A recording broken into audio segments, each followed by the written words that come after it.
7 मे 2024 रोजी झालेल्या अंमलबजावणीनुसार चालकास त्याच्या वाहनाच्या योग्यता प्रमाणपत्राच्या नूतनीकरणाकरता विलंब झाल्यास 50 रुपये प्रतिदिन शुल्क द्यावं लागणार आहे. हा निर्णय रद्द करण्यात यावा अशा मागणीचं नियोजन आम आदमी रिक्षा चालक संघटनेनं प्रादेशिक परिवहन अधिकारी यांच्या मार्फत शासनास दिलंय. निवेदन देत असताना सदरील निर्णय व त्या संदर्भातील अंमलबजावणी ही रिक्षा चालकांची आर्थिक पिळवणूक करणारी असून आम आदमी रिक्षा चालक संघटना या तरतुदीचा निषेध करते. अतिशय महागाईच्या या काळात रिक्षा चालकांना रिक्षा चालवून आपल्या कुटुंबाचा उदरनिर्वाह करणं कठीण बनलंय. अशातच असे निर्णय घेणं योग्य नाही. तरी आम आदमी रिक्षा चालक संघटनेतर्फे शासनास विनंती करण्यात आली की हा निर्णय तात्काळ रद्द करावा, अन्यथा तीव्र आंदोलनाचा इशारा आम आदमी पक्षाच्या वतीनं देण्यात आला आहे. यावेळी शहराध्यक्ष निहाल किरनळी, युवाध्यक्ष निलेश संगेपांग, संघटन मंत्री जुबेर हिरापुरे, महासचिव मल्लिकार्जुन पिलगेरी तसेच आम आदमी रिक्षा चालक संघटनेचे विविध पदाधिकारी कार्यकर्ते उपस्थित होते.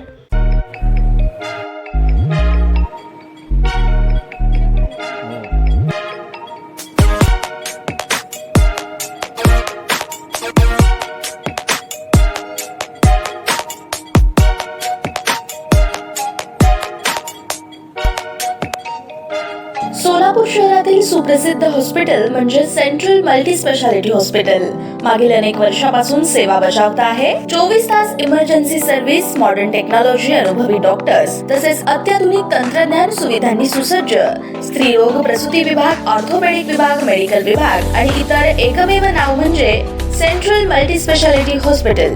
पत्ता गणेशपेठ शॉपिंग सेंटर, मंगळवार बाजार, सोलापूर. ताज्या बातम्या पाहण्यासाठी प्राईम महाराष्ट्र न्यूज चॅनलला सबस्क्राईब करा.